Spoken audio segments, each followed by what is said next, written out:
On confirmation for Donald Hall with the University of Kansas Hospital Authority Board. Mr. Hall, welcome to committee.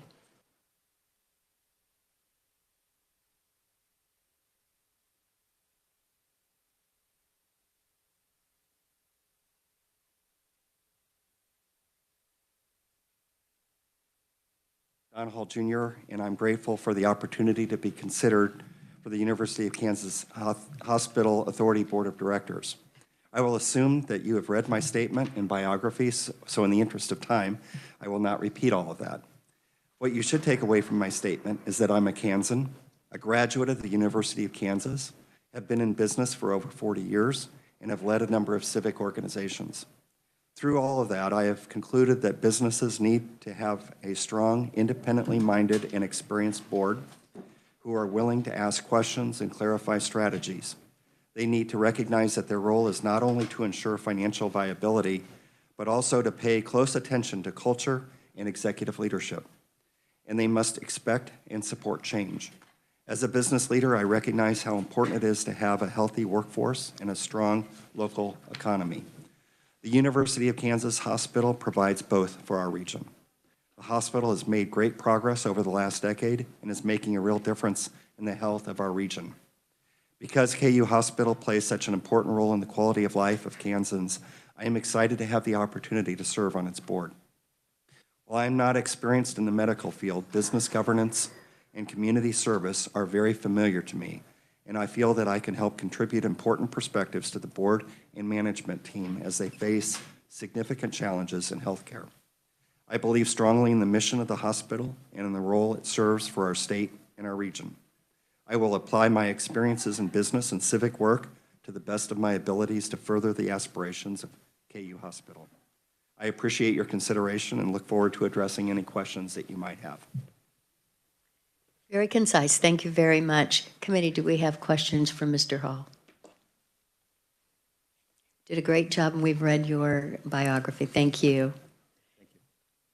Committee, this closes the hearing on the confirmation appointment for Mr. Hall, and we will now open the hearing on House Bill 2075. We will begin with a brief from Jenna.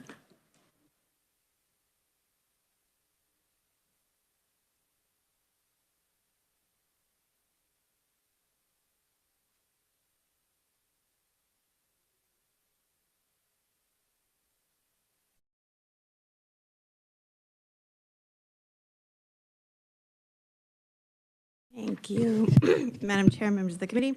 House Bill 2075 amends KSA 38-2264 to change the period of time that a child in custody of the secretary shall have a permanency hearing from 12 months to 9 months. This bill was requested by the Secretary for Children and Families for the Committee on Child Welfare and Foster Care as sponsors. KSA 38-2264, as current law, requires that a permanency hearing for a child who has been removed from their home be held within 12 months from the date that the child was authorized by the court to be removed from the home. The statute also requires subsequent permanency hearings be held every 12 months while the child remains in custody of the secretary. House Bill 2075 would amend these requirements that such permanency hearings and subsequent hearings be held within 9 months of the court authorizing the removal of the child. The House committee made an amendment to this bill, and it's on page 3, and it would require that the subsequent hearings be held every 6 months instead of 9 months. So the initial permanency hearing would have to be held within 9 months, but then subsequent hearings would have to be held within 6 months after the court ordered the removal of the child. This passed the House on a vote of 119-0. I will be happy to answer questions. Committee, do we have any questions for Jenna? Senator Petty.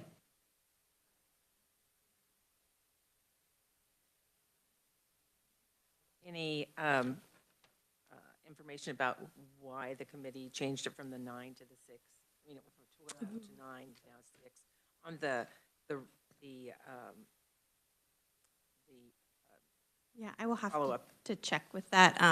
Since I don't staff that committee, I'll check with Jesse and see if it was as a result of testimony or a request amendment. Thank you. Additional questions? Seeing none, we thank you, Jen, and we'll start with our first conferee. And the first conferee is Tanya Keys, the Deputy Secretary of the Department of Children and Families. Welcome, Tanya. Good morning, Chair Gossage and committee members. Can you hear my volume okay? Yes, we can.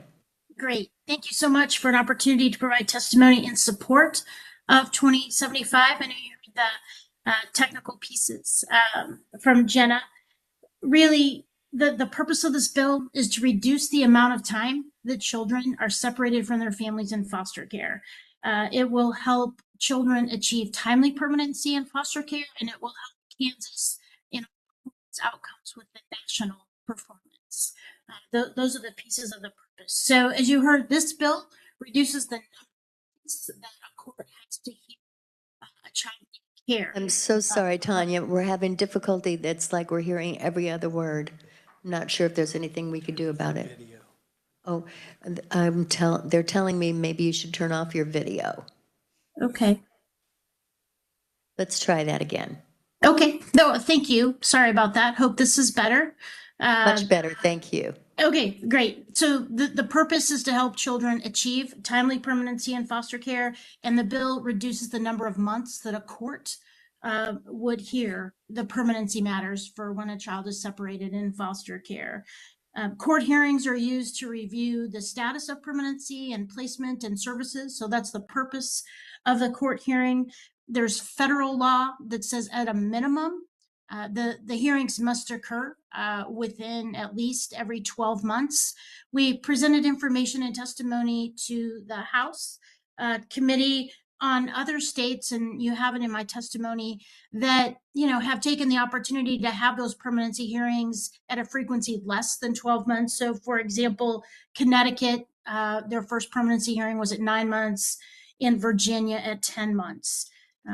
So based on some of that testimony, I do think that that committee determined the frequency and considered 9 months was okay, and they amended it based on some testimony for the subsequent hearings to be every 6 months.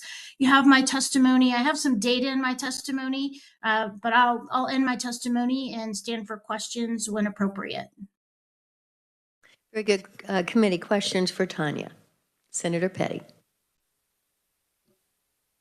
Tanya, thank you for testifying. And I was just curious, when I looked at the fiscal note about the potential savings of $7 million, what was that? Is that based on? The projection for $7 million is all funds, which I believe is 4.8 million state general funds. The rationale we used is that if half of children in foster care would be able to have 2 fewer months in care based on the change in this law, that would be the savings for half of children in foster care to experience 2 fewer months in foster care. It could impact a savings of 4.8 million state general funds, 7 million all funds. Thank you. Additional questions, committee? Tanya, you mentioned that it was amended in the House Committee, and this comes to us from the Child Welfare and Foster Care Committee on the House side, that they felt that the first 9 months was fine, but then 6 months after that. And are you agreeable to that? Do you feel like that's makes sense? Yes, thank you, Madam Chair. Yes, DCF is agreeable to that. Thank you very much. Committee, seeing no other questions, we will close the hearing on House Bill 2075. Would draw your attention to proponent written only testimony in your file.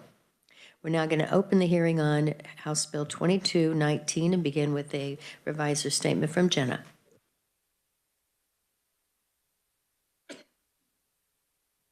Thank you, Madam Chair. House Bill 2019 should sound familiar to you, as we heard it on the Senate side a few weeks ago. This enacts the Physician Assistant Licensure Compact to provide for interstate practice privileges for physicians' assistants. Section 1 gives the purpose of the compact. Section 2 provides definitions. Section 3 is the criteria to participate in the compact. Section 4 is the criteria for a physician assistant to receive a multi-state license. Section 5 requires a licensee to identify the participating state that the licensee is applying from. Section 6 permits a participating state to impose adverse action against a licensee. Section 7 provides for the establishment and operation of the Compact Commission, as well as its composition, powers, and financing. Section 8 requires the commission to develop a coordinated data and reporting system, and a participating state would be required to submit uniform data to the commission. Section 9 requires that the committee adopt rules and regulations to implement and administer the compact. Section 10 gives the rules for oversight, dispute resolution, and enforcement. Section 11 states that the effective date of the commission is upon passage in the 7th member state, as well as procedures to withdraw and amend the compact. Section 12 is that severability clause. Section 13 provides that nothing in the compact is to prevent or inhibit the enforcement of any law or regulation in a participating state. And this bill would take effect on publication in the statute book July 1. The House committee made a couple technical amendments, just fixing some mistypings, and the bill passed the House on a vote of 122-0. I will be happy to take questions. Do we have any questions from Jenna? Again, this was Senate Bill 126 on the physician's assistants that we heard before. Yes. Oh, nope, that means none. Okay. Thank you very much. All right, thank you, Jenna. Seeing none, this closes the hearing. And thank you for the proponents that are here today, but since we heard you all, we won't ask you to come back up to the microphone unless there's somebody on the committee that would like to hear the testimony again. Seeing none, thank you. This closes the hearing on House Bill 2219. Committee, we're going to hold off on having a hearing on House Bill 2284 as the proponent was not able to be here today. So we're going to move down to then final action. We are going to be taking final action on the compact bills. So we will, my intention is to make some, to combine some together and then go to committee with the House side.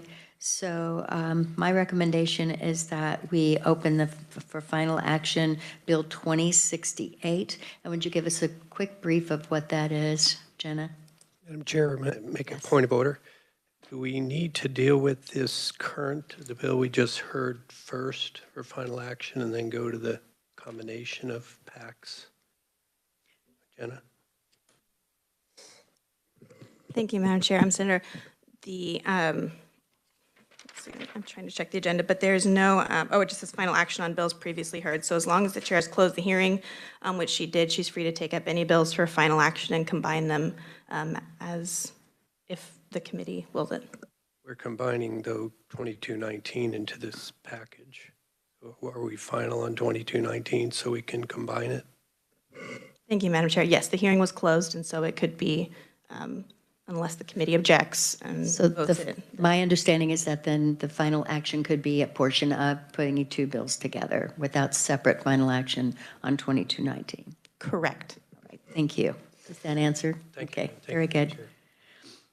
So if we open final action on 2068, I know it's been a little bit since we heard these compacts. If you would just give us a very quick what this bill is. The 2068 is the cosmetology compact that we heard on February 25th. Okay.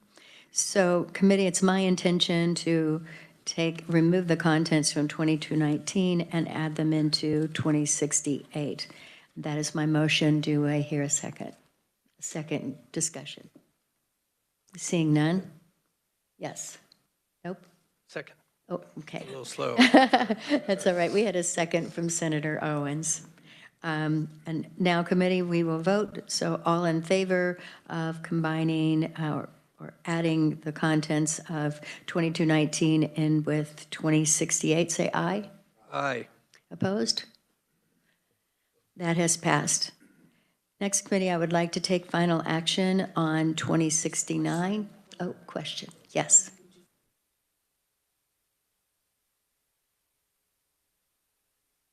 Thank you very much. It can always get complicated this time of year. The vote was to put the two bills together, and now, committee, we must have a motion to pass this out as amended, pass out 2068 as amended. Madam Chair? Yes. Did we remove the contents of the one bill and move it into another? Yes. Create a shell? I didn't hear that as part of the motion, and we may want to make that clear. Okay, I believe that was my motion. Oh, okay, all right, I didn't hear Yes. that. But then I would pass out House Bill Bill 2068. 2068 as amended favorably for passage. Very good. I Second. don't know, that's not the Senate sub for House Bill. Okay, House Bill 2068. 2068 as amended. Thank you, Yes. Madam Chair. Okay, and seconded by Senator Murphy.